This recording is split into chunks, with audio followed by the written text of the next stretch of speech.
পাছত ফ'কাছ মাৰি দিবি হা অ'কে নাৰ্ভ চেলবোৰ দেখিবলৈ কাইণ্ড অফ এনেকুৱা টাইপৰ হয় বাকীবোৰ এনেই আমি হিউমেন চেলবোৰ পাইছোঁ ন আমাৰ এনেকুৱা টাইপৰ হয় হিউমেন চেলবোৰ তাৰপিছত ইয়াত নিউক্লিয়াছো থাকে ইয়াত কিবা কিবি থাকে এনেকৈ হয়নে প্লেন চেলটো পাইছোঁ তেনেকুৱা টাইপৰ কিবা হেৰি তাৰপিছত ধৰক ইয়াত চেল ৱাল এখন থাকে তাৰপিছত ইয়াত নিউক্লিয়াছো থাকে ইয়াত ফুড ভেকিউল থাকে কিবা মাইট্ৰকণ্ড্ৰিয়া চেট্ৰকণ্ড্ৰিয়া চব থাকে হয়নে গলগি বডি মাইট্ৰকণ্ড্ৰিয়া এতিয়া ঘটনাটো হ'ল নৰ্মেল চেলবোৰ দেখিবলৈ এনেকুৱা নাৰ্ভ চেলবোৰ দেখিবলৈ অকণমান বেলেগ ধৰণৰ আৰু নাৰ্ভ চেলটো one of the longest cell বুলি কয় গোটেই চেল মাচল চেল আছে ব্লাড চেল আছে স্কিনৰ চেল আছে বনৰ চেল আছে এই গোটেই চেল বেলেগ বেলেগ ধৰণৰ চেলবিলাকৰ ভিতৰত নাৰ্ভ চেলটো চবতছে দীঘল বুলি কয় কাইণ্ড অফ 1.3 মিটাৰ ওচৰত যাব পাৰে লংগেষ্ট নাৰ্ভ চেলটো কিমান যাব পাৰে 1.3 মিটাৰ অ'কে ছাৰ এতিয়া নাৰ্ভ চেল দেখিবলৈ এনেকুৱা হয় কাইণ্ড অফ এই ষ্টাৰ ফিছ বা কিবা এনেকুৱা টাইপৰ ইয়াৰ এডাল দীঘল ইয়াৰ পৰা আহিছা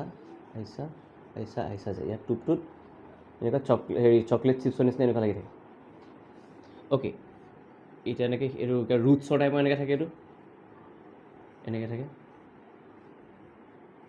ইয়াতে থাকে হেৰিটো নিউক্লিয়াছটো ঠিক আছে আৰু ইয়াত এটা কিবা লেয়াৰ এটা থাকে এনেকুৱা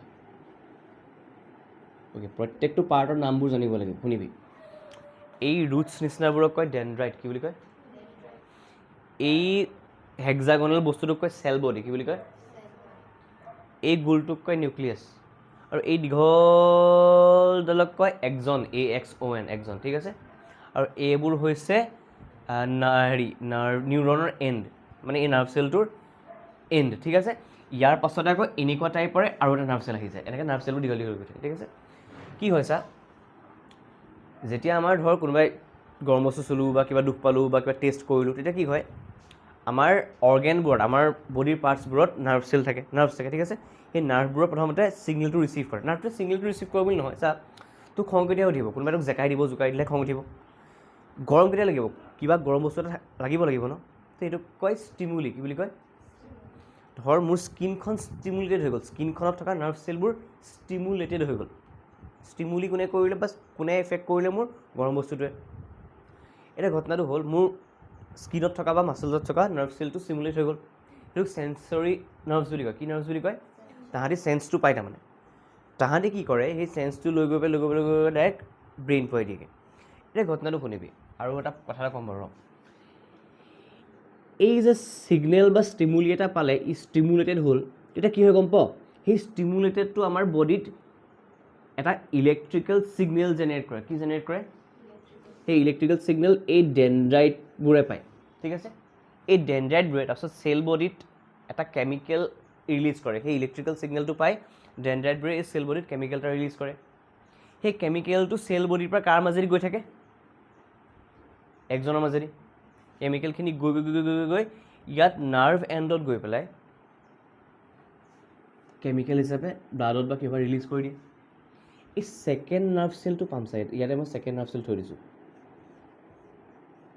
এই ছেকেণ্ড নাৰ্ভ চেল ৰখি আছে ইয়াৰ ডেনড্ৰাইটৰ ট্ৰিপত এই যে কেমিকেলখিনি ৰিলিজ হ'ল ইয়াৰ ডেনড্ৰাইটৰ ট্ৰিপত আকৌ সেই কেমিকেলখিনি গৈ পেলাই এটা ইলেক্ট্ৰিকেল ইম্পালছ বা ইলেক্ট্ৰিকেল ছিগনেল বনাব সেই ডেনড্ৰাইটে নেক্সট নাৰ্ভ চেলো ডেনড্ৰাইটে সেই ইলেক্ট্ৰিকেল ছিগনেলটো পাব আকৌ সি ইয়াত কেমিকেল ৰিলিজ কৰি দিব আকৌ সি ইয়াৰ চেল বডিৰ মাজেদি গৈ পেলাই একজনৰ মাজেদি গৈ পেলাই আকৌ পিনে ইয়াৰ এণ্ডটো পাই যাবগৈ এতিয়া ঘটনাটো চা এই নাৰ্ভ চেলটো আৰু এই নাৰ্ভ চেলটোৰ মাজত এই ডেনড্ৰাইটটোৰ মাজত এইকণ যে গেপটো আছিলে সেইকণত আমাৰ সেই কেমিকেলছখিনি ফ্ল' হৈ পেলাই ইয়ালৈ যাবলগীয়া হ'ল ন এই গেপটোকে কয় চাইনেপছ কি বুলি কয় চাইনেপছ বুলি কয় বা চাইনেপ্টিক গেপ বুলি কয় ঠিক আছে চাইনেপছ এই জেগাখনৰ নামটো কি চাইনেপছ মানে দুটা নাৰ্ভ চেলৰ মাজৰ জেগাখনক কি বুলি কয় য'ৰ মাজেদি কেমিকেল কম্পাউণ্ড হৈ পেলাই আমাৰ নাৰ্ভ ছিগনেলটো ট্ৰেভেল কৰে ইয়াত ইলেক্ট্ৰিকেল ছিগনেল পালে ইয়াত কেমিকেল আছিলে কিবা এটা ষ্টিমুলেট কৰিলে ইয়াত ইলেক্ট্ৰিকেল ছিগনেল এটা ভাগকৈ জেনেৰেট হৈ গ'ল ইলেক্ট্ৰিকেল ছিগনেলটো ইয়াত সোমাওঁতে ই এইকণত কেমিকেল এটা ৰিলিজ কৰিলে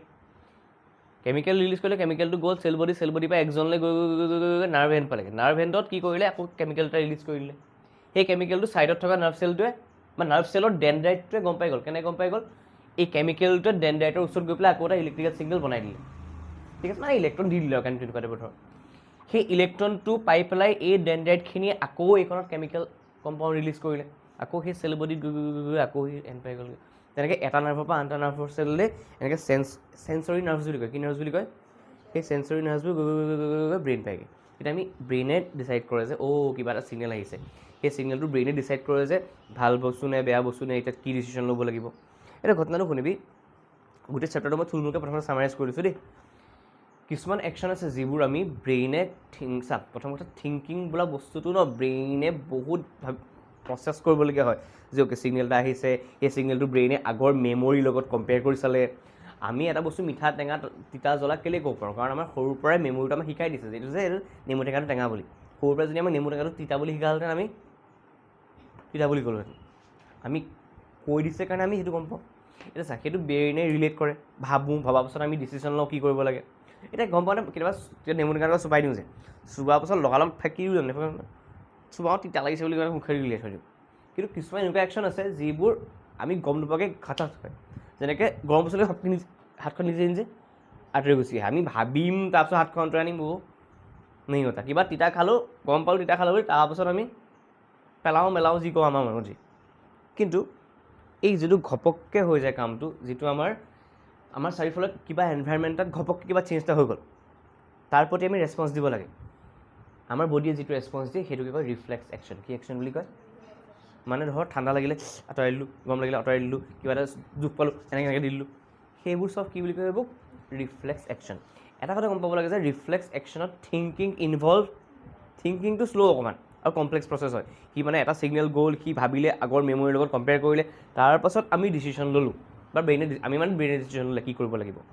কিন্তু ৰিফ্লেক্স একশ্যনত ব্ৰেইনে ডিচিশ্যন, হাতখনটো পটককৈ কেতিয়াবা হয়নে এই কিবাটো কোনোবাই ঘপককৈ ভয় খুৱাই দিয়ে, আমি কোনোবাই থাপাকৈ মাৰি দিয়ে কেলৈ ভয় খুৱাইছোঁ বুলি, তাৰপিছত চৰি বেয়া নাপাব বুলি, মই ইয়াত চুলে বেয়া পাওঁ বুলি, ইয়াত বোলে এনেকৈ কৰি দিলে। আমাৰ লগৰ কিছুমানো আছে, আমাৰ লগতে আছিল, ইয়াত যদি এনেকৈ চিকুট দিওঁ থাপাচকৈ দিব, কোন নাচায়। তো মানে সেইটো মানে সি তাক ব্ৰেইনটো ইনভল্ভ নাই, থিংকিং ইনভল্ভ নাই, কোনে কৰিছে কি কৰিছে না, একশ্যনটো আহি যায়। তো বেচিকেলি কাইণ্ড অফ সেইটো ৰিফ্লেক্স একশ্যন বুলি কয়। ঠিক আছে, ৰিফ্লেক্স একশ্যনে কি কাম কৰে চা, এই ধৰ বল বহুত স্পীডত আহিছে, বেটখন ক'ত ৰখাব লাগিব, বেটটো কোনপিনে পকাব লাগিব, তাৰপিছত কেছ এটা আহিছে, কেছটোত কিমানত হাতখন তলত ধৰিব পাৰিবি, সেইবোৰ চব কাইণ্ড অফ ৰিফ্লেক্স একশ্যন। তো যদি একো চোৱা নাই ঘপককৈ পেনটো কৰিবলৈ ঘপককৈ ধৰি দিয়ে যে, সেইটো কাইণ্ড অফ ৰিফ্লেক্স বুলি কয়। তোমাৰ ৰিফ্লেক্সেছবোৰ ভাল দেই, এই বক্সিঙত খুব কামত আহে, বক্সিং বা ধৰ তোৰ ক্ৰিকেট মেটছত বা কিবা এটা ধৰিবলৈ হ'লে, তো গৰম পানী এই চিচা গিলাচো পৰিব খুজিছে, ঘপককৈ ধৰি দিলি, তোমাৰ ৰিফ্লেক্সেছটো ভাল বুলি। মানে ঘপককৈ তুমি বাহিৰৰ চেঞ্জটোৰ প্ৰতি তই যদি ঘপককৈ একশ্যন বা ৰিয়েকশ্যন কৰিব পাৰ, সেইটোকে কয় ৰিফ্লেক্সটো ভাল বুলি। এতিয়া দেখোন ৰিফ্লেক্স একশ্যনটো কি ক'লোঁ, ব্ৰেইন ইনভল্ভ নাই। তো ব্ৰেইন ইনভল্ভ নাই যদি কামটো হয় কেনেকৈ? কাৰণ আমি এটা কথা জানো, নাৰ্ভ চেল যে চেঞ্চৰী নাৰ্ভ যে নিব লাগিব, ব্ৰেইন পাবগৈ, ব্ৰেইনে প্ৰচেছ কৰিব, তাৰপিছতে ডিচিশ্যন ল'ব পাৰিম। ইণ্টাৰেষ্টিং কথা, নাৰ্ভাছ ছিষ্টেমৰ দুটা পাৰ্ট থাকে, এটা চেণ্ট্ৰেল নাৰ্ভাছ ছিষ্টেম, এটা পেৰিফেৰেল নাৰ্ভাছ ছিষ্টেম। আমাৰ গোটেই বডিটো কণ্ট্ৰল এণ্ড কোঅৰ্ডিনেশ্যন কৰি থকা, আমাৰ গোটেই বডিটোৰ কাম বন চলাই থকা নাৰ্ভাছ ছিষ্টেমটোৰ দুটা পাৰ্ট থাকে। এটা পাৰ্ট থাকে, এটা হৈছে চেণ্ট্ৰেল নাৰ্ভাছ ছিষ্টেম, এটা হৈছে পেৰিফেৰেল নাৰ্ভাছ ছিষ্টেম। এতিয়া শুনিবি, চেণ্ট্ৰেল নাৰ্ভাছ ছিষ্টেমত দুটা বস্তুৱে থাকে, আমাৰ ব্ৰেইনটো আৰু আমাৰ এই স্পাইনেল কৰ্ডডাল। চেণ্ট্ৰেল নাৰ্ভাছ ছিষ্টেমৰ কেইটা পাৰ্ট? এটা হৈছে আমাৰ ব্ৰেইনটো, এটা হৈছে আমাৰ স্পাইনেল কৰ্ডডাল।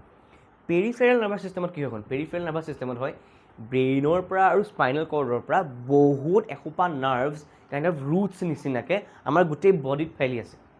কিছুমান ব্ৰেইনৰ পৰা ওলাইছে, কিছুমান স্পাইনেল কৰ্ডৰ পৰা ওলাইছে।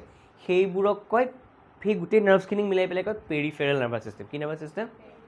চেণ্ট্ৰেল নাৰ্ভাছ ছিষ্টেমত অকল ব্ৰেইন আৰু স্পাইনেল কৰ্ডডাল থাকে, পেৰিফেৰেলডালত বাকী নাৰ্ভছখিনি থাকে। ঠিক আছে, অ'কে, দুটা নাৰ্ভাছ ছিষ্টেম পালোঁ, বা নাৰ্ভাছ ছিষ্টেমৰ দুটা পাৰ্ট পালোঁ, চেণ্ট্ৰেল আৰু পেৰিফেৰেল। চেণ্ট্ৰেল কোনে বনায়? চেণ্ট্ৰেল বনায় আমাৰ ব্ৰেইনটোৱে আৰু স্পাইনেল কৰ্ডডালে। পেৰিফেৰেল কোনে বনায়? ব্ৰেইন আৰু স্পাইনেল কৰ্ডৰ পৰা ওলোৱা বাকী নাৰ্ভছখিনি। সেইখিনি ক'লৈ গৈ আছে? আমাৰ হাতত, ভৰি চবতে আছে, নাকে চাকে চব এইবোৰ চব আছে। ঠিক আছে, অ'কে, শুনিব এতিয়া। তো যিবোৰ ব্ৰেইনৰ পৰা এক্সট্ৰা নাৰ্ভছখিনি ওলাইছে সেইখিনিক কয় ক্ৰেনিয়েল নাৰ্ভছ, আৰু যিবোৰ স্পাইনেল কৰ্ডৰ পৰা ওলাইছে সেইখিনিক কয় স্পাইনেল নাৰ্ভছ। কি নাৰ্ভছ? Spinal nerves. এতিয়া শুনিবি, হৈ গ'ল। তো এতিয়া ৰিফ্লেক্স একশ্যনৰ কথা কম, শুনিবি দেই।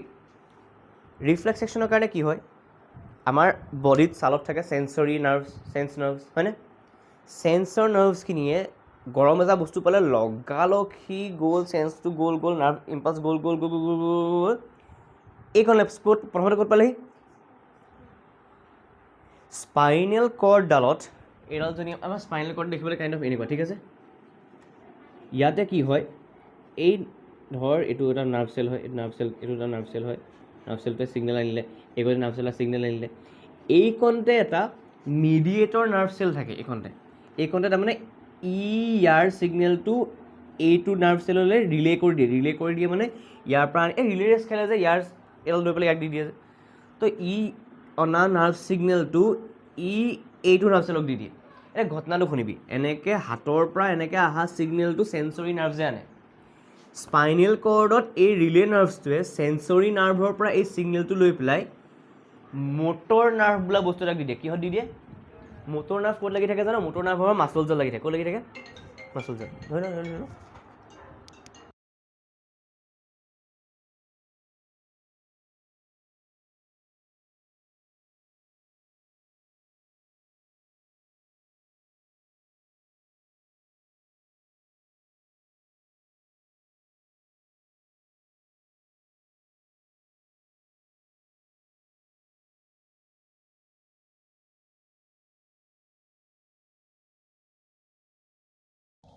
লিখো, কি লিখিবি কি?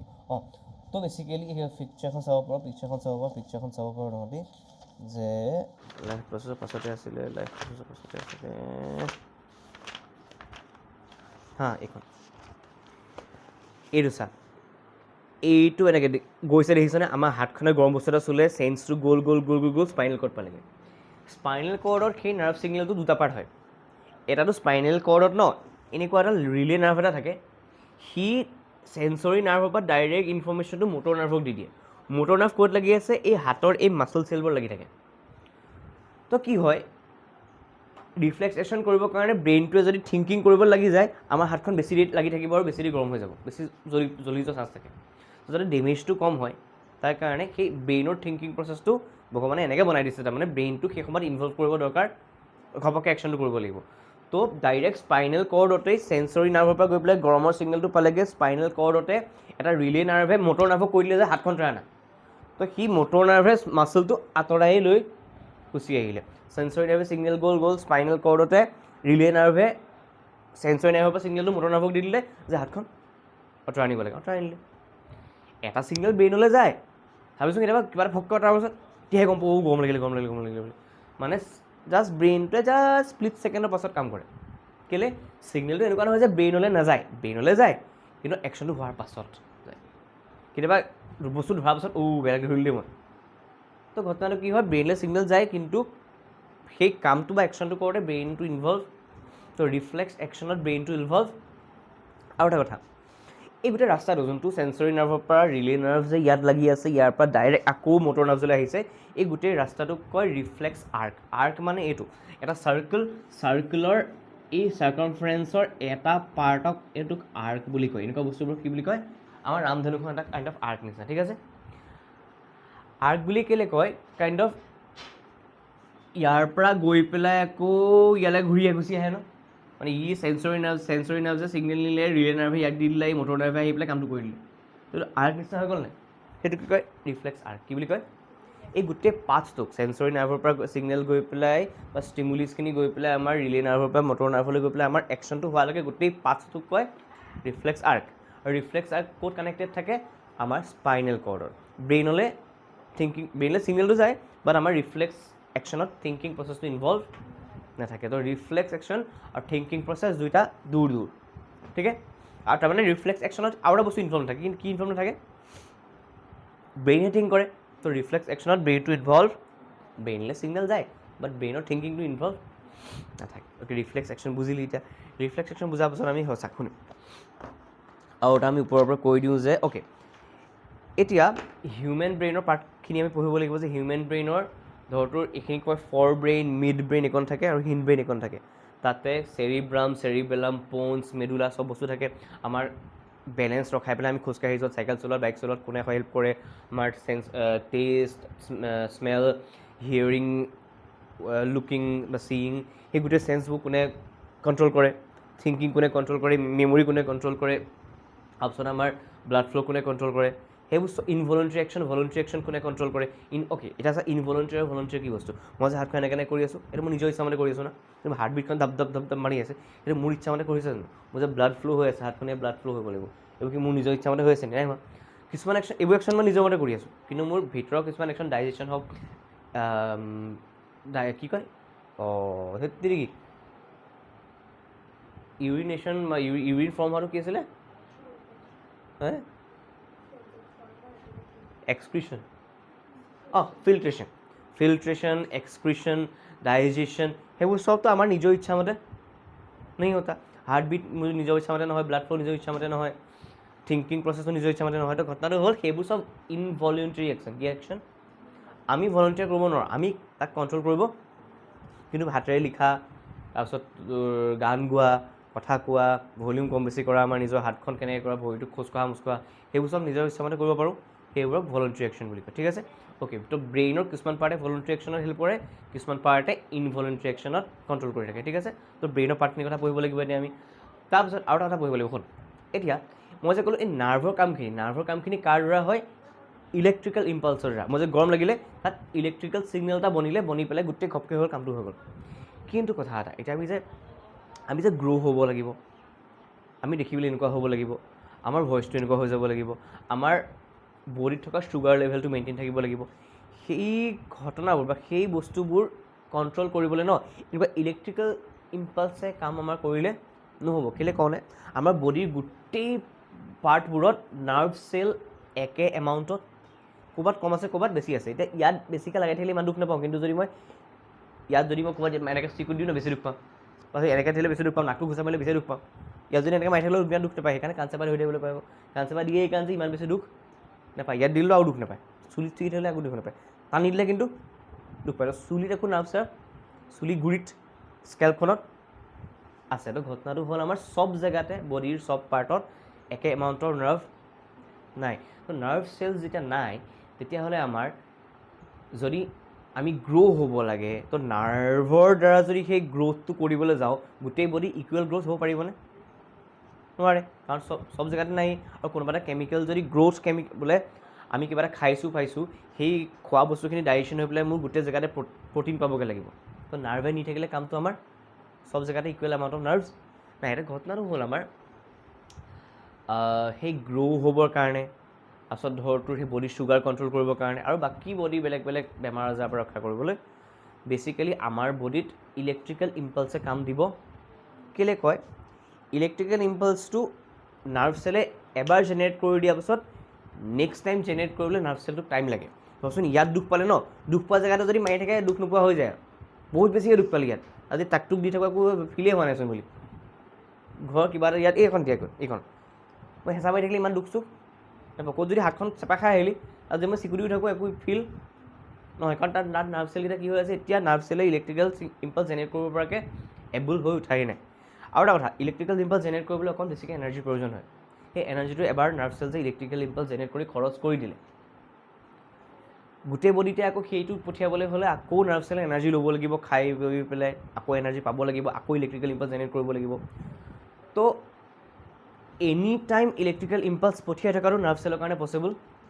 নহয় কিন্তু কথা এটা যদি বডিৰ কোনোবা এটা চেলত কিবা কেমিকেল এটা ৰিলিজ হ'ল সেই কেমিকেলটো ওচৰে পাজৰে চেলকেইটা গম পালে যে অ'কে কিবা এটা কেমিকেল ৰিলিজ হৈছে আমিও অকণমান লওঁ আৰু শ্বেয়াৰ কৰি দিওঁ তো সেই কেমিকেলটো এটা চেলৰ পৰা গৈ গোটেই বডিৰ চেলত বিয়পি যাব শ্ল' হওক লাগিলে নাৰ্ভৰ চেলৰ যদি ইলেক্ট্ৰিকেল ইম্পালছৰ প্ৰচেছ সেইটো খুব ফাষ্ট হয় ৰেপিড হয় কিন্তু আমাৰ গ্ৰ'থটো আইচা হৈ যায় জানো আমি যিমান খপককৈ হাতখন আঁতৰাই আনিব পাৰোঁ সিমান খপকৈ গ্ৰ' হৈ যোৱা হ'লে চিধা জন্ম হৈ লগালগ টাপাছ তো সিমান ফাষ্ট কাম গ্ৰ' বোলা প্ৰচেছটো চুগাৰ ডিজলভিং প্ৰচেছটো ডাইজেশ্যন প্ৰচেছটো বহুত শ্ল' যায় তো সেইকাৰণে কি হৈ গ'ল এইটোক কয় কেমিকেল কোঅৰ্ডিনেশ্যন বা কেমিকেল ট্ৰেন্সপৰ্টেশ্যন বডিৰ এটা জেগাত কিবা এটা হৰম'ন ৰিলিজ হ'ব যেনেকৈ ধৰ তোৰ পিউবাৰ্টি যেতিয়া হিট কৰিবি ল'ৰাবোৰৰ এনেকুৱা থাকিব নহয় এনেকুৱা হৈ যাব মাতটো দেখিবলৈ ফিচাৰ্ছবোৰ বেলেগ হ'ব দাড়ি চাৰি আহি যাব ছোৱালীৰ ফিচাৰ্ছ আহি যাব চুলি তুলি বেলেগ হৈ যাব ছোৱালীৰ কোনোবা এজনী ওখ হ'ব কোনোবা এজনী চাপৰ হৈ থাকিব বেলেগ বেলেগ ফিচাৰ্ছ থাকে ন ধৰ চুলিৰ ৰং বেলেগ হৈ যাব চকুৰ কালাৰ বেলেগ হৈ যাব কুছ না কুছত চেঞ্জেছটো আহেগা মাতটো গলগলীয়া হৈ যাব তো যিবোৰ চেঞ্জেছ আহে পিউবাৰ্টিটো হিট কৰিব তো যিবোৰ চেঞ্জেছ আহে সেইবোৰ চেঞ্জেছ ইলেক্ট্ৰিকেল ইম্পালছৰ দ্বাৰা হৈ থকাটো পচিবল, বা ইলেক্ট্ৰিকেল ইম্পালছৰ দ্বাৰা এনি টাইম ছিগনেল কৰি থকাটো পচিবল। বহুত এনাৰ্জি লাগে, আৰু এবাৰ ইলেক্ট্ৰিকেল ইম্পালছ দিয়াৰ পাছত নাৰ্ভ চেলটোৱে লগালগ ইলেক্ট্ৰিকেল ইম্পালছ জেনেৰেট কৰিব নোৱাৰে। সেইকাৰণে কাৰ দ্বাৰা যায়, কেমিকেল ট্ৰেন্সপৰ্টেশ্যন দ্বাৰা যায়। এটা চেলে কিবা এটা ৰিলিজ কৰে হৰম'ন, সি গোটেই বডিলৈ ছিগনেল পঠিয়াই যে অ'কে গ্ৰ' হ'ব লাগে, প্ৰটিন ফৰ্মেশ্যন কৰা, ঠিক আছে। তো এটাটো পালোঁ আমি নাৰ্ভাছ ছিষ্টেম। নাৰ্ভাছ ছিষ্টেমে কি কৰে, ঘপ ঘপ কামটো কৰে, চেঞ্চৰি অৰ্গেনছবিলাক থাকে, ঘপককৈ ডিচিশ্যন লয় বাহিৰত চেঞ্জটো চাই পেলাই। নেক্সটটো হৈছে কেমিকেল কোঅৰ্ডিনেশ্যন। এটা নামটো কণ্ট্ৰল এণ্ড কোঅৰ্ডিনেশ্যন ন, নাৰ্ভেও কণ্ট্ৰল কৰি থাকে। কি নাৰ্ভে কি কণ্ট্ৰল কৰে, এই ৰেপিড চেঞ্জবোৰ কণ্ট্ৰল কৰে। ভাবিব লাগে, চেঞ্চটো পালোঁ কিবা এটা কৰিব লাগে, ৰিফ্লেক্স একশ্যন কৰিব লাগে, সেইবোৰ নাৰ্ভে কণ্ট্ৰল কৰি থাকে। শ্ল' বস্তুবোৰ কোনে কণ্ট্ৰল আৰু কোঅৰ্ডিনেট কৰে, সেই কেমিকেল পাৰ্টটোৱে। ক'ৰবাত বডিত কিবা এটা পাৰ্টত এইখন টাইপত থাইৰয়ডটো আছে, থাইৰয়ডে আমাৰ ধৰ তোৰ গ্ৰ'থটো আমাৰ কণ্ট্ৰল কৰি থাকে, থাইৰয়ডে। পিটুইটাৰীও আমাৰ গ্ৰ'থটো কণ্ট্ৰল কৰি থাকে। এনেকৈ এই পেনক্ৰিয়াছে ইনচুলিন বুলি হৰম'ন এটা ৰিলিজ কৰে, সেই ইনচুলিন কেমিকেলটোৱে আমাৰ বডিত থকা চুগাৰৰ এমাউণ্টটো কণ্ট্ৰল কৰি ৰাখে। যদি ইনচুলিন কম বেছি ৰিলিজ হয়, আমাৰ ডায়েবেটিছ হৈ যাব, ঠিক আছে। হা, হৰম'নছখিনি কোনে কণ্ট্ৰল কৰে মানে কিমান ৰিলিজ কৰিব লাগিব সেইটো সুধিছ নে?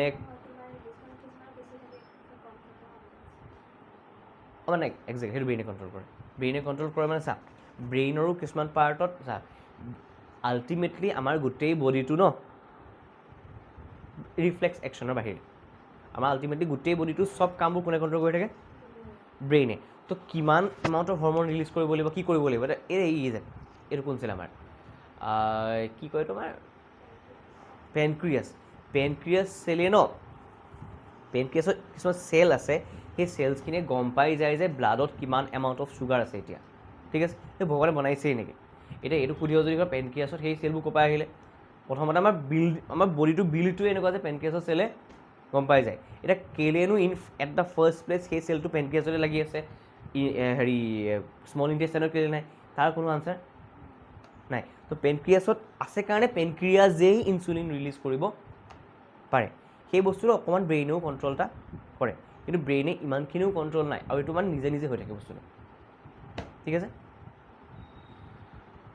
অ'কে, তাৰপিছত হেৰি মানে বেচিকেলি ছিগনেল পালে কাম কৰিলে, যেনেকৈ নাৰ্ভে ছিগনেল পালে কাম কৰিলে, তেনেকৈ পেনক্ৰিয়াছৰ চেলখিনিয়ে ছিগনেল পায় যে চুগাৰ বেছি হৈ আছে, ইনচুলিন ৰিলিজ কৰোঁ, চুগাৰ ব্ৰেক কৰোঁ, ঠিক আছে।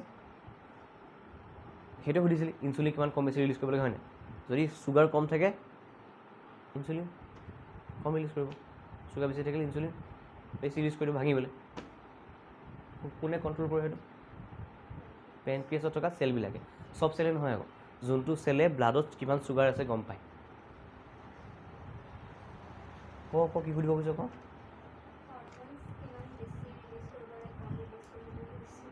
সেইটো হৰম'নছ কিমান বেছি ৰিলিজ কৰিব লাগে, কম ৰিলিজ কৰিব লাগে, জিনছ তোৰ প্ৰটিন কিমান চিন্থেচিছ হ'ব বডিত, কিমান ওখ হ'বি, কিমান চাপৰ হ'বি, চকুৰ কালাৰ কেনেকুৱা হ'ব, বডিত ধৰ এনষ্ট্ৰজেন কিমান হ'ব, তাৰপিছত টেষ্টষ্টেৰন কিমান থাকিব, সেই চব বস্তু জিনছে ডিচাইড কৰে, DNA।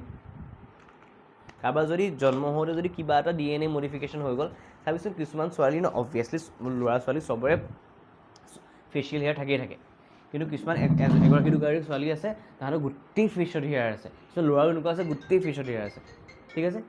তো সেইটো টাইমত তাহাঁতৰ কিবা এটা হৰম'ন খেলি মেলি আছে। কিছুমান এনেকুৱা মানুহ আছে ওখ, মানে হেভি জায়েণ্ট টাইপ ওখ হৈ যায় যে, এজন দুজন আছে পৃথিৱীত, তাহাঁতৰ একে ক'ৰবাত DNA কিবা এটা খেলি মেলি আছে চাগে, তাৰ কাৰণে গ্ৰ'থ হৰম'নটো বেছিকৈ ৰিলিজ হৈ যায়। চবৰে সেই বস্তুটো নহয়, মানে ভগৱান বা কি ভগৱান কওঁ মানে কি কওঁ নাজানো, মানে নেচাৰে আমাক এনেকৈ বনাইছে যে এটা কণ্ট্ৰলত হৰম'নছখিনি ৰিলিজ হয়। কোনে কৰে বুলি ক'লোঁ? DNA, জিনছ, ঠিক আছে। গতিকে সেইটো DNA কেনেকৈ কণ্ট্ৰল কৰে সেইটো আৰু দীঘল যাব লাগিব, যে DNAত কি থাকে, DNA কি বনায়, এমিনো এচিড থাকে, এমিনো এচিডে কেনেকৈ গম পায়, আৰু ডিটেইলছ যাব লাগিব। তো বেচিকেলি এইটোৱে বুজি থওঁ যে হৰম'নছখিনি কিমান, প্ৰথম কথা হৰম'নছ কিমান ৰিলিজ কৰিবলৈ কোনে কণ্ট্ৰল কৰে, যোনটো গ্লেণ্ডে আমাৰ গ্লেণ্ড বুলি কয়, কি বুলি কয়, যোনটো গ্লেণ্ডে আমাৰ সেই হৰম'নটো ৰিলিজ কৰে সি নিয়ে। First of all at first phase সি কণ্ট্ৰল কৰি ৰাখে। সেইটো কণ্ট্ৰল কৰিবলৈ আমাৰ বডিৰ গোটেই বডিত কি আছে চেলছবিলাকত নিউক্লিয়াছত জিনছ DNA, সেই DNA-ৰ বেছ কৰি পেলাই DNA এনি টাইম কাম কৰি থাকে। যদি আমাৰ DNA-ত যদি সেই টেষ্টষ্টেৰন বা এষ্ট্ৰজেন বা কুছ ভি হওক সেই ৰিলিজ কৰিব পৰা হৰমনটো আমাৰ সেই DNA-টো বা আমাৰ নাইকিয়া, তো সেই হৰমনটো আমাৰ কম ৰিলিজ হ'ব। কিছুমান চাবিচোন ল'ৰাৰ চুলি দাড়ি চাৰি নাথাকে, মানে কি তাহাঁতৰ সেই হৰমনটো চাগে বেছিকৈ ৰিলিজ নাই হয়, DNA-টো তেনেকৈ মডিফিকেশ্যন হৈ গ'ল তাহাঁতৰ। কিছুমান জেগা মানুহ চাবি, কিছুমান জেগা মানুহ চকুটো সৰু ইমান গ্ৰ'থ নহয়, কিছুমান চুলি আমাৰ যেনেকৈ এছিয়া মানুহবোৰ চুলি চাব, বাকীবোৰ মানুহ অকণমান অসমৰ টাইপৰ মানুহবোৰ অকণ আমি চাপৰ টাইপৰ, দিল্লী UP চাই মানুহবোৰ ইচ্ছা কেলৈ তাহাঁতৰ সেই DNA সেইটো এনেকুৱা মডিফিকেশ্যন এনেকুৱা তাহাঁতৰ মানে ধৰটো যোনটো পাৰ্টৰ পৰা আহে সেই পাৰ্টৰ তাহাঁতৰ ব্লাডত বা তাহাঁতৰ ব্লাডৰ বুলি নহয় চেলত যিটো নিউক্লিয়াছত DNA থাকে আৰু DNA কোডটোৱে তেনেকুৱা যে তাহাঁতি গ্ৰ'থ হৰমন ইমানেই ৰিলিজ হ'ব, আমাৰ সিমান গ্ৰ'থ হৰমন ৰিলিজ নহ'লে আমিও ইমান ক'বলৈ সেইটো হেৰি আমাৰ DNA একচুৱেলি কণ্ট্ৰল কৰি থাকে। চাই ব'লা ঠিক আছে ক'তছিলোঁ ৰিফ্লেক্স ছেকশ্যন হৈ গ'ল। ৰিফ্লেক্স ছেকশ্যনৰ পাছত হৰমনছ আছিল, হৰমনছ তো বেচিকেলি ইলেক্ট্ৰিকেল ইম্পালছৰ দ্বাৰা নাৰ্ভে কাম কৰে, বাকী কেমিকেল কোঅৰ্ডিনেশ্যনৰ দ্বাৰা বডিৰ বাকী কামবোৰ হৈ থাকে। শ্ল'কৈ হয় খালি হয়, আৰু শ্ল'কৈ কেলৈ হয় কাৰণ আমাৰ গোটেই বডিতে চেলছ আছে, কুছ ভি চেলছ হওক, মাছল চেলছ হওক, বোন চেলছ হওক, আৰু কি চেলছ থাকে স্কিন চেলছ হওক, কুছ ভি চেলছ হওক ন, বেলেগ বেলেগ টিচু থাকে, বেলেগ বেলেগ চেল থাকে, কিন্তু চেলটোতো থাকে গোটেই বডিতে, ব্লাড চেল হওক কিবা চেল হওক। তো সেই চেল খোপাত ইটোৱে সিটোক যদি এটা চেলে কিবা এটা কেমিকেল ৰিলিজ কৰিলে ইটো চেলে গম পালে, তো সেই চেলটোৱে সেই কেমিকেলখিনি ট্ৰেন্সপৰ্ট কৰাত আৰু ৰিলিজ কৰাত হেল্প কৰি দিয়ে। তো গোটেই বডিলৈকে গোটেই বডিৰ চেলবোৰলৈ কেমিকেল কোঅৰ্ডিনেশ্যনৰ দ্বাৰা সেই কেমিকেলটো, আৰু স্পেচিফিকেলি কথা এটা বোলে এনেকুৱা বুজিলে নহয় বোলে এটা স্পেচিফিক জেগাতে সেই কেমিকেলটো যাব লাগে, হৰমন যাব লাগে, তো সি সেই স্পেচিফিক জেগালৈকেহে যাব, কোনে ডিচাইড কৰিব সেইটো একেই DNA গম পালি। এইটোকৈ কেমিকেল কোঅৰ্ডিনেশ্যন এটা সুধিব পাৰে যে হোৱাই ফৰ দ্য গ্ৰ'থ বা for different functions of body why electrical impulse বা why electrical signal transmitting is not enough.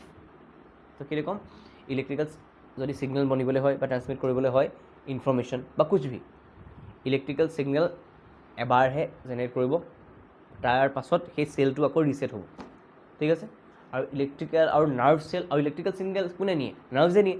Nerves আমাৰ বডিৰ গোটেই পাৰ্টত ইকুৱেলি ডিষ্ট্ৰিবিউট হৈ থকা নাই, তো সেইকাৰণে গোটেই বডিলৈ সেই ছিগনেলটো ইকুৱেলি ট্ৰান্সমিট নহ'ব। কিন্তু যদি চেল যে কেমিকেলৰ দ্বাৰা সেই ছিগনেলটো পঠিয়াই, আমাৰ হাই পচিবিলিটি আছে যে গোটেই বডিৰ চেলটোৱে সেই ইনফৰ্মেশ্যনটো পাই যাব, শ্ল' হ'ব কিন্তু পাব।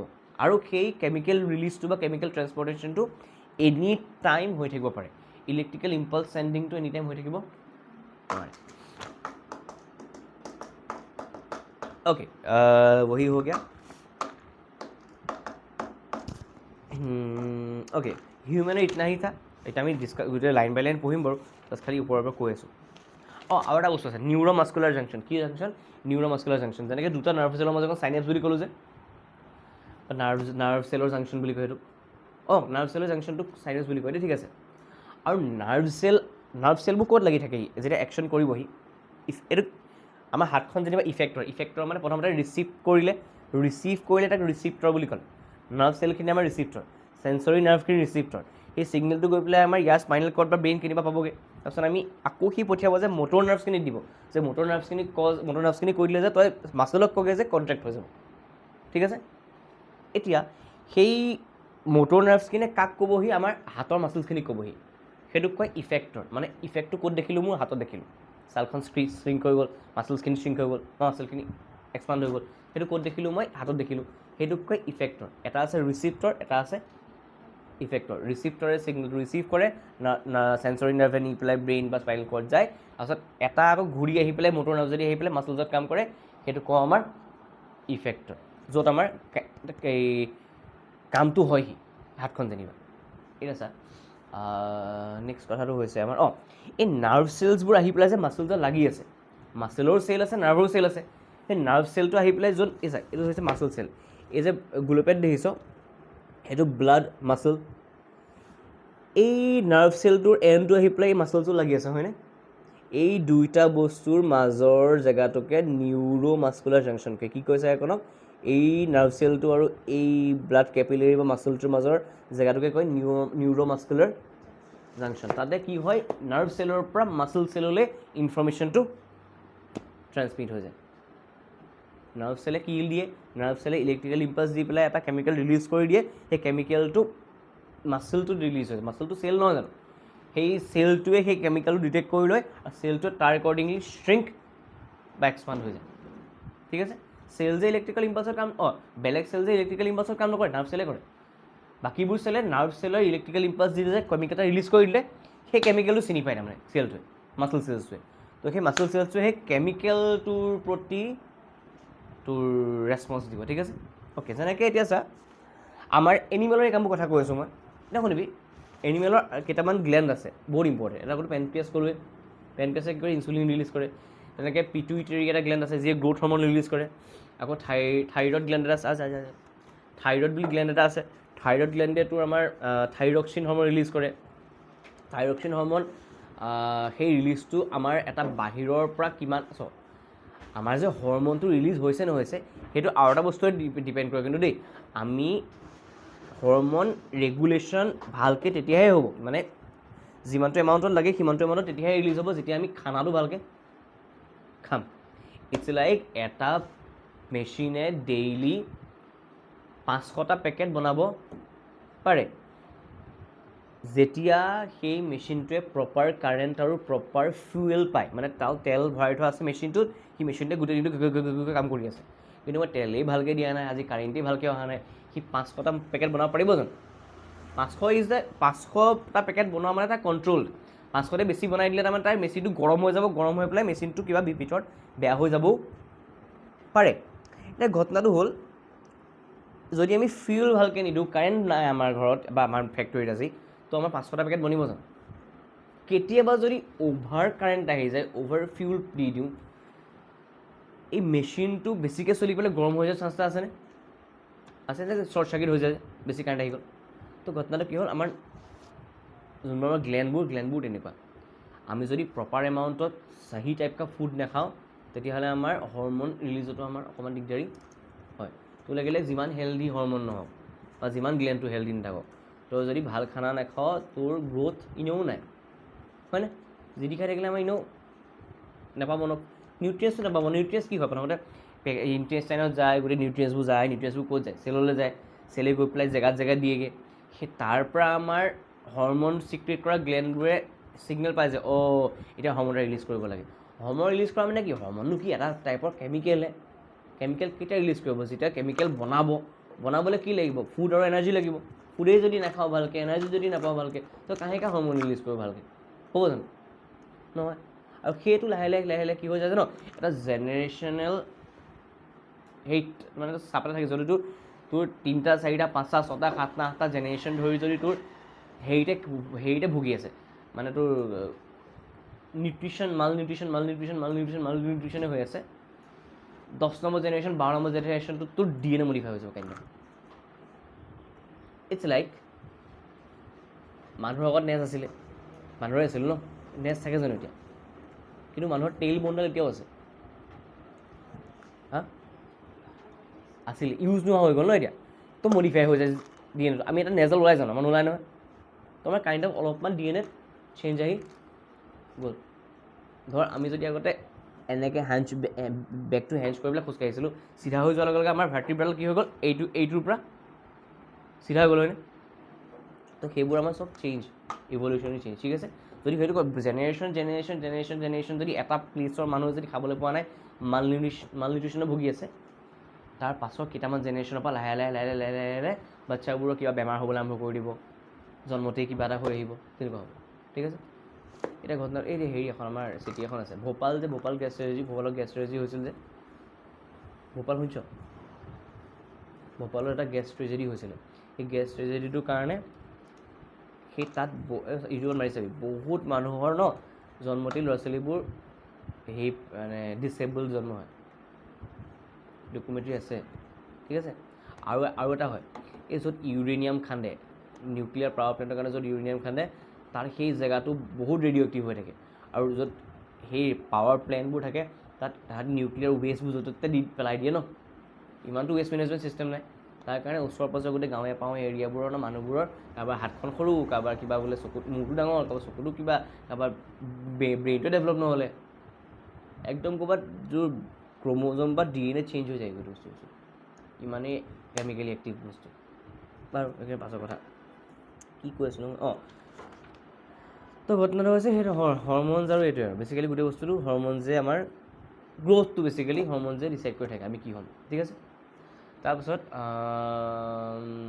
অঁ কি ক'বলৈ কৈ পেলাই ক'লোঁ মই এতিয়া মনত পৰিছে এড্ৰিনেল বুলি আমাৰ বডিত গ্লেণ্ড এটা আছে এড্ৰিনেল গ্লেণ্ডটো ক'ত থাকে চা এড্ৰিনেল গ্লেণ্ডটো থাকে আই থিংক আমাৰ কিডনীৰ ওচৰত থাকে এই চা কিডনীৰ ওচৰত থাকে চা কিডনীৰ ওচৰত এই এড্ৰিনেল গ্লেণ্ড বুলি থাকে ঠিক আছে এইটো চা এড্ৰিনেল গ্লেণ্ড ঠিক আছে এড্ৰিনেল গ্লেণ্ডে এড্ৰিনিলিন নামৰ এটা হৰম'ন ৰিলিজ কৰে কেমিকেল ৰিলিজ কৰে সি কি কৰে জানো আমাক বেলেগ বেলেগ চিটুৱেশ্যনত আমাৰ ব্লাড ফ্ল'টো আৰু হাৰ্ট বিটটো কম বেছি কৰি দিয়ে ফৰ এক্সাম্পল কিবা এটা ডেঞ্জাৰাছ চিটুৱেশ্যন আহিছে ইয়াতো মই পলাম ইয়াতো মই লাগিম তাৰ কাৰণে মোৰ হাৰ্টটো কি হ'ব চা অবভিয়াছলি লাগিবলৈ হ'লে বা পলাবলৈ হ'লে মোৰ মাছলছে কাম কৰিব লাগিব মাছলছে কাম কৰিব লাগিলে মানে মাছলজলে প্ৰপাৰ অক্সিজেন বা এনাৰ্জি যাব লাগিব মাছলজলে প্ৰপাৰ অক্সিজেন কোনে নিব ব্লাডে নিব মানে মোৰ মাছলজলে প্ৰপাৰ ব্লাড ফ্ল' কৰিব লাগিব ব্লাড কোনে ফ্ল' কৰায় যিমান পটাপট পাম্পটো চলিব সিমানে বেছি পানী উঠিব ন যিমানে পাৱাৰফুল মটৰ হ'ব সিমানে বেছি পানী উঠিব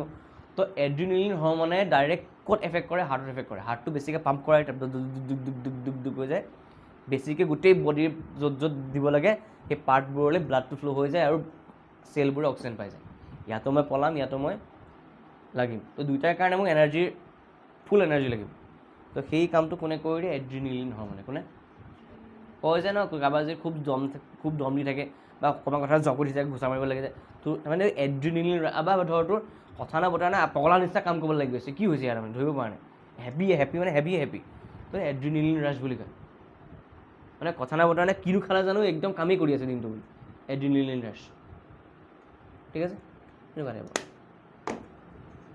মটিভেশ্যনো কৰে দেই অদ্ভুত বস্তুৱে কৰি দিয়ে আমাৰ ব্ৰেইনে কিছুমান থিংকিং প্ৰচেছৰ এড্ৰিনেলিন ৰাছ মাৰি দিব পাৰে কিবা কফি চফি খাইলোঁ সেইটো মাৰি দিব পাৰে খালি কফিত কেফেইন চেফেইন থাকে সেইটো ৰাছ দি পেলাই আকৌ সেইকাৰণে কিছুমান এই যে ড্ৰিংক চিংকবোৰ যে মনষ্টাৰ ড্ৰিংক আৰু কিবা কিবি যে ৰেডবুল চেডবুল বেছি খাব নালাগে বুলি কয় কি কৰে তাৰমানে তাহাঁতি ৰাছটো দিয়ে ন এইবিলাক একোতো নহয় কনষ্টেণ্ট হৈ নাথাকে যদি তই কিবা এটা বস্তুৰ পৰা ইনস্পায়াৰ হ'লি যে কোনোবা মানুহ এজনৰ পৰা কিবা কাম এটা বা কথা এটাৰ পৰা ইনস্পায়াৰ হ'লি সেইটোৱে যিমান দেৰিটো সেই কেমিকেলটো ৰিলিজ কৰি থাকিব এইবোৰ ড্ৰিংক চিংকবোৰে অলপমান চুগাৰ আৰু তোৰ এড্ৰিনেলিন ৰিলিজো নহয় কাইণ্ড অফ চুগাৰ স্পাইক এটা দিয়ে আমাৰ কিবা হেপী হৰম'ন এটা ৰিলিজ হৈ যায় আকৌ এড্ৰিনেলিনে বেচিকেলি আমাৰ হেৰিত কাম কৰে বেচিকেলি আমাৰ যেতিয়া আমাৰ এই হেৰিত এক্সামৰ লাষ্ট মুমেণ্টত 5 মিনিট আছে 4 নম্বৰ আনচাৰ লিখিব লাগে যিটো ভবাই আৰু সেইটো এড্ৰিনেলিন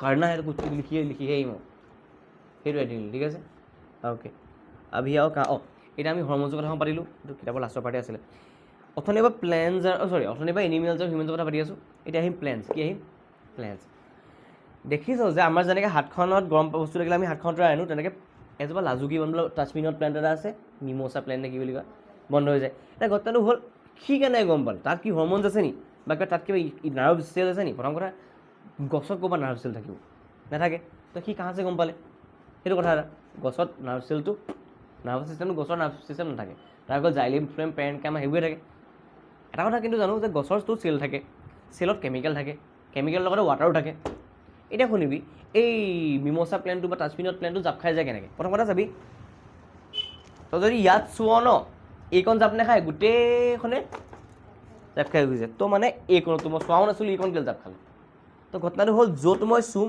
তাত কিবা এটা কেমিকেল ছিগনেল বা ধৰতো মইহে ৰিয়েলাইজ নকৰোঁ অকণমান চুলোঁ কয় যে বেছিকৈ জাষ্ট টাচ কৰা নহ'লে ছিগনেলটো আহি যাব এইটো কেতিয়াবা কিবা হেৰি এই যে মই যে কওঁ কাম এটা কচোন 2 মাইক্ৰ'ছেকেণ্ড বা 2 মিলি ছেকেণ্ড ৰখাই দিবা ঘড়ীটো তাপ এই যে কি হেৰি খেলে যে এইবোৰ ইউটিউবত খেলি থাকে যে ঘড়ীটো মই যিমানে কওঁ সিমান ৰখাই দিবা বুলি 3 মিনিট 5 ছেকেণ্ড 3 মিনিট খাপকৈ ৰখাই দিয়ে যে অকণমান টাচ এটা কৰিলেও তাৰমানে বহুত এফেক্ট এটা পেলাব পাৰে। তো গছজোপা যদি অকণমান যদিও গছজোপাৰ পাতত চেল ৱালখনত অকণমান কিবা এটা হ'লেও হেঁচা এটা পৰিল ন, আমি ৰিয়েলাইজ নকৰোঁ কিমান হেঁচা, কিন্তু গছৰ পাতটোৱে ৰিয়েলাইজ কৰিলে। ৰিয়েলাইজ কেনেকৈ কৰে, সেই চেল ৱালটো যে হেঁচা এটা খালে লগালগ সেই পাতত থকা চেলখিনি যোনখিনি আমি চুইছোঁ তাত এটা কেমিকেল ৰিয়েকশ্যন আৰম্ভ হৈ গ'ল। কি কাৰণে? প্ৰেছাৰটোৰ কাৰণে। কিহৰ কাৰণে? আৰু গছে এই ডাষ্টবিনত পেনটোৱে এই শ্ৰিংকিং আৰু এক্সপাণ্ডটো কেনেকৈ গম পাওঁ, য'ত আমি চুলোঁ তাৰ পৰা সি ৱাটাৰবোৰ এবজৰ্ব কৰি লৈ পেলাই, এবজৰ্ব নহয় চৰি, চাক আউট কৰি লৈ পেলাই বেলেগলৈ পঠিয়াই দিয়ে। ঠিক আছে, তো ইটছ লাইক বেলুন এটা ফুলি আছে, ঠিক আছে, আকৌ লাহে লাহে যেতিয়া প্ৰেছাৰটো কমিলে বুলি গম মানে ৰিয়েলাইজ কৰিলে গছজোপাই, ৰিয়েলাইজ মানে নাৰ্ভ কাৰণে নহয়, লাহে লাহেতো চা বেলুন তাক মই যদি ফুলা বেলুন তাক মই এনেকৈ হেঁচিব পাৰোঁ নাই, আকৌ এৰি দিলে কি হৈ যাব, ইটছ লাইক বেলুনটো গোটেইটো বন্ধ হৈ যোৱা নাছিলে, কিন্তু লাইক মই ইমানটো বেলুন এটা আছে এনেকৈ সপকাকৈ থৈ দিব পাৰোঁ নাই, মই ধৰি আছোঁ প্ৰেছাৰ দি আছোঁ, যেতিয়া এৰি দিলোঁ বেলুনটো থৈ নে গম পালে প্ৰেছাৰটো আঁতৰি গ'ল মই যাওঁগৈ বুলি, সেইটো নেচাৰেল ফেন'মেনন হয়। প্ৰেছাৰটো আঁতৰি গ'লে আকৌ এক্সপাণ্ড হৈ যাব। হা কি নাথাকে, কেলৈ মৰি থাকিব, সেই মৰি নাথাকে, 2 মিনিটৰ পাছত যদি আকৌ মানে লেখা আছে মানে কি, ৱাটাৰটো এনেকৈ লৈ গৈ পেলাই বেলেগ এটা পাতত দি দিলে চেলবোৰৰ পৰা, আকৌ ৱাটাৰটো লাহেকৈ পাতলবোৰ আহি গ'ল কাৰণে আকৌ কি হৈ গ'ল, মেল খাই গ'ল। তো বেচিকেলি সেই ৱাটাৰৰ এমাউণ্টটো চেলত কণ্ট্ৰল কৰি পেলাই সেই মিম'ছা প্লেণ্টটোৱে জাপ খায় আৰু ফুল খাই যায়। ঠিক আছে, হৰম'নছ নাথাকে, হৰম'নছ বুলি ক'ব নহয়, হৰম'নছ সেই কামটোত এটলিষ্ট হৰম'ন নাথাকে। ঠিক আছে, ৱাটাৰ এমাউণ্টটো কণ্ট্ৰল কৰে চেলত। অ'কে, এতিয়া প্লেণ্টছৰ কথা এটা হ'ল নহয়, যেনেকৈ আমি গ্ৰ' হওঁ, আমি গ্ৰ' হ'বলৈ কৈছিলোঁ ন, আমাৰ পিটুইটাৰী গ্লেণ্ডে কিবা গ্ৰ'থ হৰম'ন এটা ৰিলিজ কৰে, আকৌ থাইৰক্সিনে কিবা এটা ৰিলিজ কৰে, তেনেকৈ প্লেণ্টছজোপাওতো গ্ৰ' হয় ন, আৰিচাও গ্ৰ' হয়, আৰিচাও গ্ৰ' হয়। তো প্লেণ্টছে কাৰপৰা গম পালে যে কেনেকৈ গ্ৰ' হ'ব লাগে, আকৌ যে এটা সময়ত গ্ৰ' হৈ যোৱাৰ পাছত বোলে ঠাণ্ডা কালি আহিছে, এতিয়া মই পানী নাপাম, সেইকাৰণে পাতবোৰ সৰাই দিওঁ, এটলিষ্ট ঠাণ্ডা কালিও বাচি থাকিম, সেইবোৰ প্লেণ্টছে গম পাইছে কেনেকৈ। ফলটো যেতিয়া পকি যায় ডালটো বাত এৰ খাই গুচি আহিব লাগে বুলি কেনেকৈ গম পায় প্লেণ্টছে। তাৰপিছত লতাবোৰে ক'ত খামুচি ধৰি পেলাই ক'ত গুচি যাব লাগে সেইটো কেনেকৈ গম পায়। তাৰপিছত ধৰ তোৰ এই গছজোপাই এইটো যোনটো পঢ়ি আছিলোঁ, এই ছানৰ পিনে যায় নিচিনা কেলৈ লাগে, ঠিক আছে। তো এইবোৰত গছতো কিছুমান কেমিকেল ৰিলিজ হয়, সেইটোক কয় হৰম'নছ, প্লেণ্ট হৰম'নছ। প্লেণ্ট হৰম'ন বেচিকেলি আমি 4টা পাওঁ, অক্সিন, জিবাৰেলিন, চাইট'কাইনিন আৰু এপচিচিক এচিড। অক্সিন, জিবাৰেলিন, চাইট'কাইনিন আৰু এপচিচিক এচিড।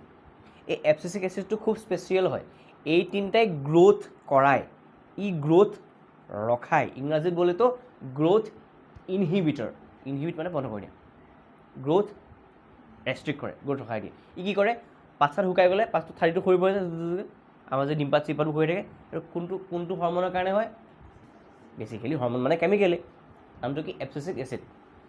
গছজোপাৰ গ্ৰ'থ ৰখাই দিয়ে কোনে, এপচিচিক এচিডে।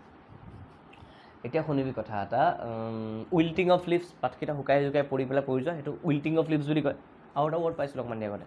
তো সেইবোৰ এপচিচিক এচিডে কৰে। অক্সিজেনে কি কৰে শুন, অক্সিজেনে কি কৰে, এজোপা গছ ধৰ তোৰ বাঢ়িছে, গছৰ ক'ৰবাত টিপ এটাত সূৰ্য পোহৰ পালে, টিপ এটাই সূৰ্য পোহৰ পালে, সেই টিপটোত অক্সিন হৰম'ন ৰিলিজ হৈ যায়। কি হৰম'ন ৰিলিজ হৈ যায়, কেমিকেল, অক্সিন নামৰ কেমিকেল এটা ৰিলিজ হৈ যায়। সেই টিপটোত কাম নকৰে আকৌ, সেই টিপটোত সি ৰিলিজে হয়, যোনটো সূৰ্য পোহৰ পিনে আছে। সি আহি পেলাই য'ত ছাঁ পৰি আছে তালৈ, এই টিপটো ৰিলিজ হৈ পেলাই য'ত ছাঁ পৰি আছে তালৈ গুচি আহে, ছাঁ পৰি থকা জেগাটুকুৰাত সি বহাই দিয়ে, চিলটো দীঘল কৰি পেলাই। কি হৈ যায়, এই টুকুৰা দীঘল হৈ গ'ল ন, তাৰ কাৰণে এই টুকুৰা আৰু পোহৰলৈ যোৱাৰ নিচিনা লাগিলে। তো অক্সিনৰ হৰম'নটোৰ কাৰণে আমাৰ প্লেণ্টৰ চেলবোৰ গ্ৰ' হয়, লং হয়। আৰু ছেকেণ্ড অপশ্যনটো হৈছে অক্সিনৰ কাৰণে আমাৰ প্লেণ্টজোপাই ছানলাইটৰ পিনে গৈ থকা নিচিনা লাগে। ঠিক আছে, আকৌ শুনিবি, জিবাৰেলিনে কি কৰে, প্লেণ্টজোপা ওখ হোৱাৰ লগতে ষ্টেমটোও শকত হ'ব লাগিব ন, তো জিবাৰেলিনে সেই ষ্টেমটো শকত হোৱাত সহায় কৰে। চাইট'কাইনিনে কি কৰে শুনিবি, এই লতা জাতীয় গছ যোনটো আমাৰ কি কয় ক্ৰিপাৰ্ছ বুলি কয়, তাহাঁতে কি হৈ গ'ল, কিবা এটা যদি ছাপৰ্ট পায়, সেই ছাপৰ্টটোৰ ওচৰত তাহাঁতৰ এইডাল যোনডাল ওলাই আহে ন, এনেকৈ ওলাই আহে যে এক্সট্ৰা, সেই মেইন ষ্টেমডালৰ পৰা যিডাল ওলাই আহে এনেকৈ, আৰু সেইডালক টেণ্ড্ৰিল বুলি কয়। কি বুলি কয়, টেণ্ড্ৰিল, TENDRIL, টেণ্ড্ৰিল। সেই টেণ্ড্ৰিলডালে যদি কিবা এটা ছাপৰ্ট কিবা এটা চুবলৈ পালে তো সি ইয়াতে পকাই যাব, পকাই গৈ পেলাই কি কৰিব, ইয়াত টেণ্ড্ৰিলডালত চেল গ্ৰ'থটো ধিমা কৰি দিব, শ্ল' কৰি দিব, আৰু কি হৈ যাব, এই টেণ্ড্ৰিলডালৰ পৰা দূৰলৈ টেণ্ড্ৰিলডালৰ নহয়, টেণ্ড্ৰিলডালটো শ্ল' হৈ গ'ল, টেণ্ড্ৰিলডালৰ দূৰত থকা চেলছখিনিক গ্ৰ'থটো ফাষ্ট কৰি দিব। সেই ৰেপিড গ্ৰ'থটো কোনে হেল্প কৰে, চাইট'কাইনিনে। কোনে হেল্প কৰে, অক্সিনে গম পালি চেলটো লং কৰে, ডাঙৰ কৰে, লাৰ্জ কৰে, জিবাৰেলিনে ষ্টেমটো ডাঙৰ হোৱাত সহায় কৰে, চাইট'কাইনিনে ৰেপিড চেল ডিভিজন কৰে, পটত চেল ডিভিজন কৰে যাতে গছজোপা ডাঙৰ হৈ গৈ থাকক, আৰু আমাৰ এপচিচিক এচিডে কি কৰে, গ্ৰ'থটো ৰখাই দিয়ে, ইনহিবিট কৰি দিয়ে। সেইকেইটা 4টা সময়তে পঢ়িব লাগিব, ঠিক আছে।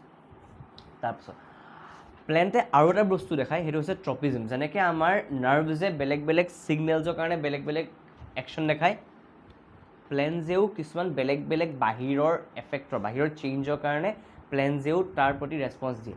ফাৰ্ষ্ট ৰেছপঞ্চ, যেনেকৈ গুটি এটা যদি মাটিত সিঁচি থওঁ, গুটিটো উল্টাকৈ সিঁচক চিধাকৈ সিঁচক কোনো ফৰক নপৰে, শ্বুটটো সদায় মাটিৰ ওপৰত যাব, ৰুটটো সদায় মাটিৰ, এইটোক কয় জিঅ'ট্ৰপিজম। মানে গ্ৰেভিটিৰ একৰ্ডিং কাম কৰে, সদায় শ্বুটটো গ্ৰেভিটিৰ অপজিটত যায়, ৰুটটো গ্ৰেভিটিৰ ফালে যায়। গ্ৰেভিটিয়ে যোনপিনে এক্ট কৰি আছে সেইপিনে ৰুটটো যায়, আৰু গ্ৰেভিটিৰ এগেইনষ্টত শ্বুটটো বা ষ্টেমটো গুচি যায়, এইটোক কয় জিঅ'ট্ৰপিজম। পোহৰৰ পিনে গুচি যোৱাটোক কয় ফটোট্ৰপিজম। যেনেকৈ এইটো আমাৰ অক্সিজেনটোৰ কথা ক'লোঁ, আৰু ধৰ তোৰ এই কয় যে বেলি ফুলটোৱে ৰ'দটোৰ পিনে এনেকৈ মুখ কৰি চাই, ৰ'দটো য'ত নোমাই তেনেকৈ গুচি যায়, এইটোক কয় ফটোট্ৰপিজম, ঠিক আছে। তাৰপিছত আছে কেম'ট্ৰপিজম। কি আছে, ধৰ তোৰ কিবা কেমিকেল এটা ৰিলিজ হ'লে সেই কেমিকেলটোৰ প্ৰতি ধৰ তোৰ প্লেণ্টছে কি ধৰ তোৰ ৰেছপঞ্চ দিব, প্লেণ্টৰ বডিত কিবা এটা কেমিকেল ৰিলিজ হ'ল, সেইটো কয় কেম'ট্ৰপিজম। আৰু কি আছিলে, ফটোট্ৰপিজম, হাইড্ৰ'ট্ৰপিজম। হাইড্ৰ'ট্ৰপিজম কি আছিলে,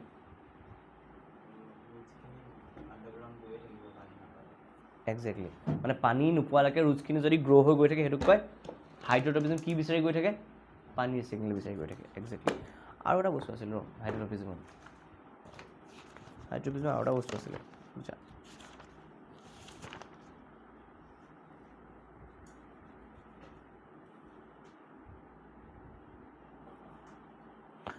হা, ইণ্টাৰেষ্টিং কথা এটা শুনিবি দেই। এইকেইটা বস্তু আমি ডিছকাছ কৰিব থাকি গৈছিলে, সেই বস্তুটো হৈছে ফটোট্ৰপিজম। শুনিবি, অবভিয়াছলি ফটোট্ৰপিজম কি হয়, growth of plant part towards the light or away from light. দুটা ঘটনা হ'ব পাৰে, প্লেণ্টৰ কোনোবা এটা পাৰ্ট লাইটৰ পিনে গ্ৰ'থ হ'ব পাৰে, কোনোবা এটা পাৰ্ট লাইটৰ পৰা আঁতৰ হৈ গ্ৰ' হ'ব পাৰে, ঠিক আছে। যদি শুনিবি এটা কথা, stem of A growing plant bands toward light, এটা গ্ৰ'য়িং হৈ থকা প্লেণ্টৰ ষ্টেমটো লাইটৰ পিনে বেণ্ড হৈ যায়, সেইটোক কয় পজিটিভ ফটোট্ৰপিজম। কি বুলি কয়, পজিটিভ ফটোট্ৰপিজম। আৰু শুনিবি, roots of a plant moves away from light. Exactly, যদি হেংগিং বাস্কেট এটাত মই কিবা এটা বেম্বো, লাকি বেম্বো বা কিবা প্লেণ্ট এটা থৈ দিওঁ, বেম্বো প্লেণ্টৰ পাতখিলা ৰ'দৰ পোহৰৰ পিনে যাব, ৰুটছখিনি কিন্তু ঘৰৰ ভিতৰ পিনে আহিব চাব। ৰুটছখিনি সূৰ্য পোহৰৰ পৰা আঁতৰিব চায়, কিয়, ৰুটছখিনিয়ে বেছিকেলি পানী শোহে, ৰ'দটো পালে সেই পানীখিনি ইভাপৰেট হৈ যোৱাৰ চান্সটো থাকে, তো মানে ৰুটছখিনিয়ে ৱাটাৰ লছ হৈ যাব পাৰে, তো ৰুটছখিনি ছানৰ পৰা আঁতৰিলে যায়, শ্বুটটো ছানৰ পিনে যায়। ৰুটখিনি যিহেতু ছানৰ পৰা আঁতৰলৈ যায় সেইটোক কয় নিগেটিভ ফটোট্ৰপিজম, আৰু শ্বুটটো যিহেতু ছানৰ পিনে যায়, গছ পাতখিলাও ছানৰ পিনে যায়, সেইটোক কয় পজিটিভ ফটোট্ৰপিজম, ঠিক আছে। ছেকেণ্ড হোৱা জিঅ'ট্ৰপিজম। ৰুটবোৰ গ্ৰেভিটিৰ পিনে যায়নে, গ্ৰেভিটিয়ে যোনপিনে টানি আছে ৰুটবোৰ সেইপিনে যায়, তো ৰুটছৰ গ্ৰ'থটোক পজিটিভ জিঅ'ট্ৰপিজম বুলি কয়, আৰু ষ্টেমৰ গ্ৰ'থটোক বা শ্বুটৰ গ্ৰ'থটোক নিগেটিভ জিঅ'ট্ৰপিজম। গম পাবি, সেইটোৱে কৈছে যে positive geotropism, roots of a plant moves downwards towards gravity, positive phototropism, positive geotropism. Stem of a plant moves upward against the gravity, this is negative geotropism. তাৰপিছত শুনিবি hydrotropism, growth of a plant part towards or away from water. শুনিবি, positive hydrotropism কি হয়, ই যোনটো কৈছিলে ৰুটছবিলাক water য'লৈকে যায় তালৈকে আমাৰ গৈ থাকে, তো সেইটোক কয় পজিটিভ হাইড্ৰ'ট্ৰপিজম। কি হাইড্ৰ'ট্ৰপিজম। আকৌ নিগেটিভ হাইড্ৰ'ট্ৰপিজম কি হয়, obviously movement away from the water. Chemotropism, growth of the plant part towards or away from chemical. এইটো ইণ্টাৰেষ্টিং কথা, এইটো সুধিব পাৰে, এইটো এক্সাম্পল আহিব পাৰে দেই, এইটো আহিছেও বহুতবাৰ। শুনিবি, growth of pollen tube towards ovule during fertilization. Pollen tube মানে কি, য'ত pollen grainটো সেই টিউবেদি ঘুমাই পেলাই ovary পাবগৈ, তাতে আমাৰ ৰিপ্ৰডাকশ্যন হ'ব প্লেণ্টটোৰ, ঠিক আছে। এতিয়া সেইটোক কয় কেম'ট্ৰপিজম। কি ট্ৰপিজম? কাৰণ কেমিকেল আছে, এই পলেন গ্ৰেইনটো কি থাকে, কেমিকেলে বেছিকেলি, সেই কেমিকেলটো কেনি যাব লাগে সেইটো কেমিকেলে ডিচাইড কৰে, তো বেছিকেলি সেইটো কেম'ট্ৰপিজম বুলি কয়। আৰু যোনপিনে যাব লাগে সেইপিনে গৈ থাকে কাৰণে সেইটোক পজিটিভ কেম'ট্ৰপিজম বুলি কয়। ধৰ আমাৰ পলেন গ্ৰেইনবোৰ অভাৰলৈ যাব লাগে, তাত মেল আৰু ফিমেল গেমেট মিলি পেলাই নতুন এটা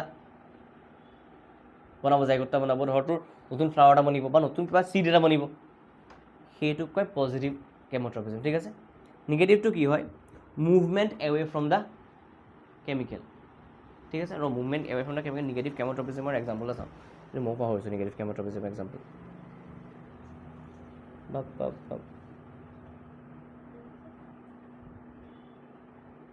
প্ৰশ্ন কাইলৈ কিতাপখন লৈ আহিবি হা। ঐ হেৰিটো এতিয়া হেৰি উলিয়াই লওক, এবাৰ এই লাষ্টৰ এম চি কিউ কেইটা কৰিব পাৰিম চাচোন। নিগেটিভ কেম'ট্ৰপিজম,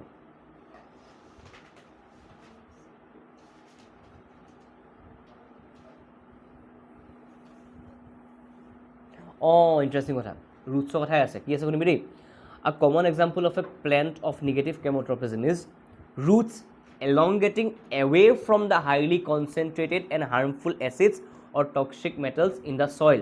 মাটিত যদি কিবা হাৰ্মফুল এচিড আৰু টক্সিক মেটেল আছে, ৰুটছবোৰ তাৰ পৰা আঁতৰি আঁতৰি গ্ৰ' হয়, সেইটোকে কয় নিগেটিভ কেম'ট্ৰপিজম। কিতাপত নাই সেই বস্তুটো, মনত ৰাখিলে মনত ৰাখি দিব, ঠিক আছে।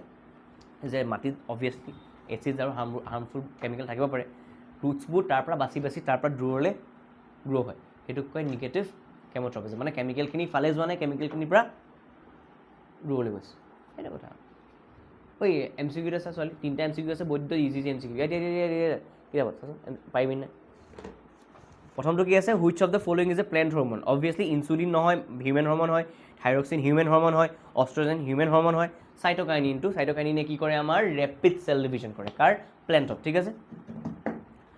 এইটো জানো, গেপ বিটুইন টু নিউৰনছ ইজ কল, হা কি কয়, এইটো যে কৈছিলোঁ মই, চাইনেপছ। কি বুলি কয়, চাইনেপছ। কোন আহিলে?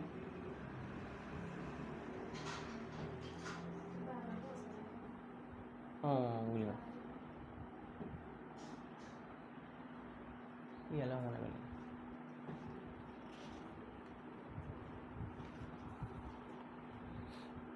নেক্সট চা, the brain is responsible for thinking, regulating heartbeat, balancing the body, obviously all of the above. Okay, আজি এইটো গোটেই চেপ্টাৰটো ওপৰে পেৰেগ্ৰাফকৈ তই কিতাপখন আনিবি দেই, এটা পেৰেগ্ৰাফকৈ ডিছকাছ কৰি পেলাই আনলাইন কৰি পইণ্ট আহি যাম, ঠিক আছে।